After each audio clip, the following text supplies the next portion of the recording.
혹시 이런 경험 없으신가요? 늘 똑같은 문제로 힘들어하고 비슷한 사람 만나서 또 상처받고 이번엔 진짜 다를 거야 굳게 마음 먹지만 결국엔 또 익숙한 그 자리로 돌아와 있는 내 모습. 오늘은요. 바로 이 지긋지긋하게 반복되는 인생의 덫, 그 보이지 않는 설계도에 대해 한번 이야기 나눠보려고 합니다. 자, 이 답답하고 끝없는 반복의 원인이 대체 뭘까? 우리가 오늘 한 권의 책을 통해서 그 실마리를 찾아볼 건데요. 책에 나오는 인물들의 삶을 따라가다 보면 어쩌면 그 모습 속에서 우리 자신의 이야기를 발견하게 될지도 모릅니다. 이게 책에 나오는 한 인물이 이별하면서 내뱉는 절규예요. 이 고통, 이 혼란스러움, 어딘가 좀 익숙한 감정 아닌가요? 바로 이 지점이야말로 오늘 우리가 파헤쳐볼 문제의 가장 깊은 곳이자 모든 이야기의 출발점입니다. 정말 벗어나고 싶은데 왜 자꾸만 메비우스의 띠처럼 같은 자리로 돌아오게 되는 걸까요? 이 질문 사실 이야기 속 주인공만의 얘기가 아니잖아요? 어쩌면 우리 모두가 마음속 깊이 품고 있는 정말 근본적인 질문일 겁니다. 자, 그럼 이 반복의 고리를 끊을 방법은 없을까요? 놀랍게도 그 해답의 실마리가 심리학에 있습니다.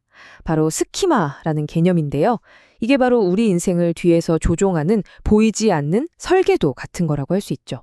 전문 용어로는 스키마라고 하는데요. 근데 오늘 우리가 살펴볼 책에서는요, 이걸 훨씬 더 와닿는 이름으로 불러요. 바로 인생의 덫. 와, 이름만 들어도 아시겠죠? 한번 빠지면 우리를 꼼짝 못하게 만드는 그런 덫이라는 뜻입니다. 인생의 덫, 그러니까 스키마라는 게 뭐냐면요. 쉽게 말해서 어린 시절에 만들어진 세상을 보는 나만의 안경 같은 거예요. 한번 딱 쓰게 되면 나도 모르는 사이에 평생 그 왜곡된 안경을 통해서 세상을 보고 판단하고 행동하게 되는 거죠. 진짜 문제는 그 안경이 세상을 있는 그대로가 아니라 아주 고통스럽게 비춰준다는 데 있습니다.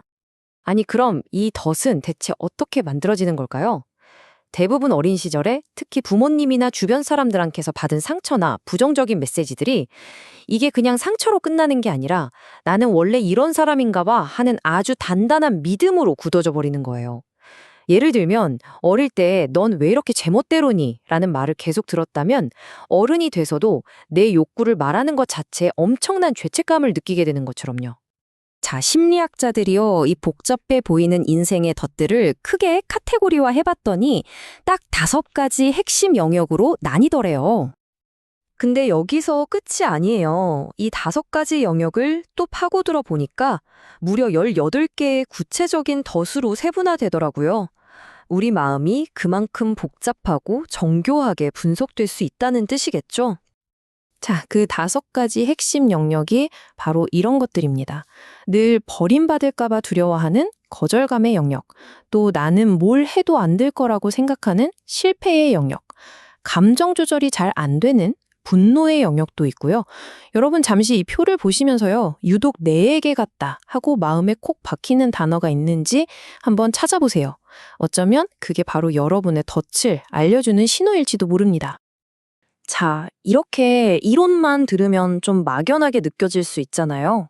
그래서 지금부터는 책에 나오는 두 인물의 이야기를 통해서 이 덫이 우리 삶에서 실제로 어떻게 작동하는지 한번 들여다볼게요. 먼저 만나볼 사람은 이영헌 씨. 이분은요, 아니오라는 말을 입에 달고 살지 못하는 그런 사람이에요. 남들부터 거절 못해서 맨날 야근하고 겉으로 보기엔 그냥 착한 사람 같잖아요? 근데 속을 들여다보면 사실 타인의 인정을 갈구하느라 자기 자신을 계속 희생시키고 있는 거죠. 아니, 왜 이렇게까지 남들 눈치를 볼까요? 그 뿌리를 따라가 보면 어린 시절의 기억과 딱 마주하게 됩니다. 공부 잘했을 때, 부모님 말씀 잘 들었을 때만 칭찬받고 사랑받았던 경험, 사랑이 조건이었던 거죠. 그러다 보니 나는 남한테 인정받아야만 가치 있는 사람이야 라고 믿게 되는 바로 종속의 덫에 아주 깊이 빠져버린 겁니다. 제가 거절을 잘 못해서요. 이 짧은 한마디에 타인에게 맞추느라 정작 자기 자신은 잃어버린 한 사람의 인생이 고스란히 담겨 있는 것 같지 않나요? 자, 이번에는 또 다른 덫에 갇힌 사람, 남지혜 씨 이야기입니다. 지혜 씨는 나는 혼자서는 아무것도 못해 라는 믿음, 바로 무기력이라는 덫에 갇혀 있어요. 지혜 씨는 왜 이렇게 무기력해졌을까요? 역시나 그 시작은 어린 시절이었습니다. 모든 걸 대신 결정해주고 넘어질까봐 미리 다 치워주는 그런 과보호하는 아버지 밑에서 자란 거죠. 스스로 무언가를 선택하고 책임져 본 경험이 없다 보니까 어른이 되어서도 자기 판단을 전혀 믿지 못하는 거예요. 심지어 퇴근할 때 컴퓨터 전원을 껐는지조차 동료한테 다시 물어봐야 마음이 놓일 정도니까요. 난 자신이 없어. 일도 사랑도. 어떠세요? 이게 그냥 이별에서 슬픈 사람의 푸념으로만 들리시나요? 아니죠. 이건 무기력이라는 덫이 한 사람의 인생을 얼마나 깊고 아프게 갉아먹는지를 보여주는 너무나도 명백한 증거입니다. 자, 이렇게 우리를 꼼짝 못하게 만드는 덫들의 정체를 좀 들여다봤는데요. 듣다 보면 좀 답답하고 그럼 어떡하란 말이야 싶으실 거예요. 과연 이 덫에서 빠져나올 방법이 있을까요? 다행히도 있습니다. 그 희망의 첫걸음 지금부터 같이 알아볼게요. 물론 이렇게 뿌리 깊은 내 안의 패턴, 내 상처를 정면으로 마주하는 게 솔직히 쉽지는 않죠. 버겁게 느껴질 수도 있어요. 하지만 정말 다행인 건 책에서 이 덫을 빠져나올 아주 명확한 시작점을 알려준다는 거예요. 그 변화의 시작이요. 놀랍게도 정말 간단한 딱 2단계에서 시작됩니다. 첫 번째는 내가 또 이러고 있네? 하고 내 패턴을 알아차리는 것. 바로 자각이에요. 그리고 두 번째는 거기서 멈추지 않고 내가 도대체 왜 이러는 걸까? 질문하면서 지금 내 모습이 어린 시절의 어떤 경험과 연결되는지 그 뿌리를 이해하는 겁니다. 자각하는 순간 우리는 변화할 수 있다. 이야, 이게 바로 이 책이 우리에게 던지는 가장 강력하고 희망적인 메시지인 것 같아요. 내 문제를 알아차리는 바로 그 순간부터 우리는 더 이상 그 문제에 질질 끌려다니는 게 아니라 내 삶의 운전대를 다시 잡는 주체가 될 수 있다는 뜻이니까요. 물론이죠. 자각 한 번 했다고 해서 그 지긋지긋한 덫이 막 마법처럼 뿅 하고 사라지는 건 아니에요. 하지만 진짜 결정적인 차이가 생겨요. 예전에는 나도 모르게 그 덫에 푹 빠져서 허우적댔다면 이제는 내 앞에 덫이 나타났구나 하고 알아차리고 다른 길을 선택할 수 있는 힘이 생긴다는 거죠.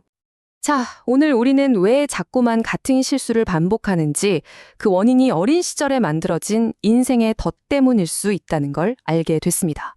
그리고 그 덫에서 빠져나오는 가장 중요한 첫걸음은 바로 알아차리는 것, 즉 자각이라는 것도요. 이제 이야기를 마무리하면서 마지막으로 여러분 자신에게 이 질문을 한번 던져보시면 어떨까요?